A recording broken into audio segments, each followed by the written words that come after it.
এক যুবক এসে রাসূল সাল্লাল্লাহু আলাইহি আসাল্লামকে প্রশ্ন করলেন, ইয়া রাসূল আল্লাহ, মুসলমানদের মধ্যে সবচেয়ে শ্রেষ্ঠ মুসলমান কে? একজন যুবক নিজের পরিবর্তনের তীব্র ইচ্ছা নিয়ে সত্যিকারের উত্তম মানুষ হওয়ার জন্য প্রিয় নবী সাল্লাল্লাহু আলাইহি আসাল্লামের কাছে এসেছে। মুসলমানদের মধ্যে শ্রেষ্ঠ মুসলমান কে এটা জানতে চেয়েছে। রাসূল সাল্লাল্লাহু আলাইহি আসাল্লামের কাছে যা জানতে এসেছে, রাসূল সাল্লাল্লাহু আলাইহি আসাল্লাম ঠিক তেমনভাবেই উত্তর দিয়েছেন। যেমন প্রশ্ন তেমনই উত্তর। যে বেশি তাহাজ্জুদ পড়ে, যে বেশি জিকির করে, যে বেশি দান সদকা করে, যে সুন্দর জুব্বা পরে, বা যে বেশি নফল ইবাদত করে, এসব কিছু যা একজন মুসলমানের কাজ। কিন্তু না, রাসূল সাল্লাল্লাহু আলাইহি আসাল্লাম এদিকে গেলেনই না। তিনি এমন একটি উত্তর দিলেন যা একজন মানুষের ভিতর বাহির পুরোটাই বদলে দিতে পারে। রাসূল সাল্লাল্লাহু আলাইহি আসাল্লাম বললেন, সেই মুসলমানই শ্রেষ্ঠ যার হাত ও জবান থেকে অন্য মানুষ নিরাপদে থাকে। অর্থাৎ শ্রেষ্ঠ মুসলমান হচ্ছে সেই যার আচরণ সুন্দর, যে কারো ক্ষতি করে না, যে কাউকে কষ্ট দেয় না, যার কথা নরম, যার চরিত্র পরিচ্ছন্ন, যার ব্যবহারে মানুষের মন জুড়িয়ে যায়। সেই হচ্ছে মুসলমানদের মধ্যে সবচেয়ে শ্রেষ্ঠ মুসলমান।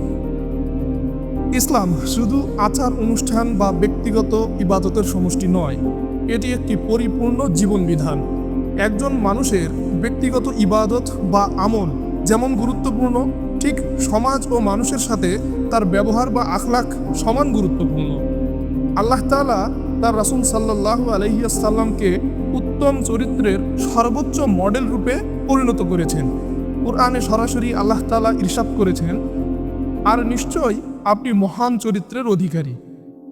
রাসূল সাল্লাল্লাহু আলাইহি আসাল্লাম উত্তম চরিত্রকে ঈমানের পূর্ণতার সঙ্গে যুক্ত করেছেন।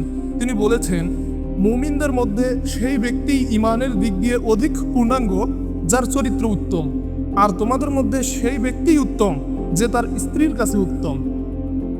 ঈমানের পূর্ণতার মাপকাঠি হিসেবে তাহাজ্জুদ বা নফল নামাজের কথা না বলে মানুষের সঙ্গে ও পারিবারিক জীবনের আচরণের কথা বলা হয়েছে।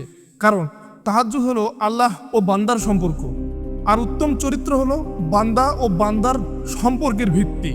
রাসূল সাল্লাল্লাহু আলাইহি আসাল্লামের এক সাহাবী আব্দুল্লাহ ইবনে ওমর রাদিয়াল্লাহু আনহু এত বেশি ইবাদত করতেন যে তিনি প্রায় সারা রাত নফল নামাজে কাটাতেন এবং প্রায় প্রতিদিনই রোজা রাখতেন। এই খবর রাসূল সাল্লাল্লাহু আলাইহি আসাল্লামের কাছে পৌঁছলে তিনি আব্দুল্লাহ ইবনে ওমরকে ডাকলেন। তিনি বললেন, তুমি প্রতিদিন রোজা রাখবে না, বরং রোজা রাখবে ও ভাঙবে একদিন পর পর। একদিন রোজা রাখবে, একদিন রাখবে না। আর তুমি সারা রাত ইবাদত করবে না এবং ঘুমাবে এবং ইবাদতও করবে। কারণ তোমার শরীরের উপরে তোমার অধিকার আছে, তোমার চোখের উপরে তোমার অধিকার আছে, এবং তোমার পরিবারের উপরেও তোমার অধিকার আছে। এর দ্বারা রাসূল সাল্লাল্লাহু আলাইহি আসাল্লাম আমাদের বুঝিয়েছেন, শুধুমাত্র ব্যক্তিগত কঠোর ইবাদতের চেয়েও গুরুত্বপূর্ণ হলো জীবনের ভারসাম্য রক্ষা করা এবং মানুষের প্রাপ্য অধিকার, যেমন স্ত্রীর অধিকার, সন্তানের অধিকার, সমাজের অধিকার নিশ্চিত করা, যা উত্তম আচরণেরই অংশ। ব্যক্তিগত ইবাদতকে শ্রেষ্ঠ বলা হয়নি, বরং মানুষের প্রাপ্য অধিকার ও তাদের সঙ্গে সুন্দর ব্যবহারকে উৎসাহিত করা হয়েছে। সুন্দর আচরণ মানে মিষ্টি কথা বলা নয়, এর অর্থ হলো ক্ষমা করা, প্রতিবেশীদের সঙ্গে ভালো ব্যবহার করা, কারোর ক্ষতির কারণ না হওয়া। রাসূল সাল্লাল্লাহু আলাইহি ওয়াসাল্লাম বলেছেন, প্রকৃত মুসলিম হলো সে যার হাত ও মুখ থেকে অন্য মুসলিম নিরাপদে থাকে। কথা ও কাজে ভদ্রতা ও নম্রতা বজায় রাখা।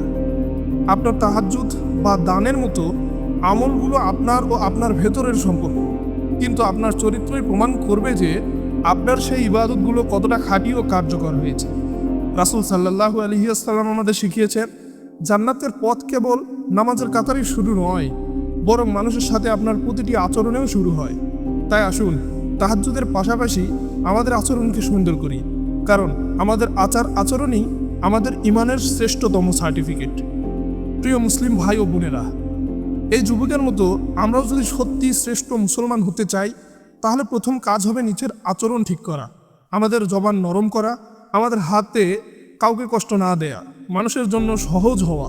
এটাই রাসূল সাল্লাল্লাহু আলাইহি আসাল্লামের দেখানো পথ।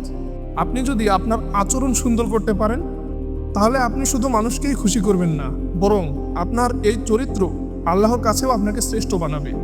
আল্লাহ তাআলা আমাদের সবাইকে উত্তম চরিত্রের অধিকারী হওয়ার তৌফিক দান করুন এবং রাসূল সাল্লাল্লাহু আলাইহি ওয়াসাল্লামের দেখানো পথে আমাদের পরিচালিত করার তৌফিক দান করুন।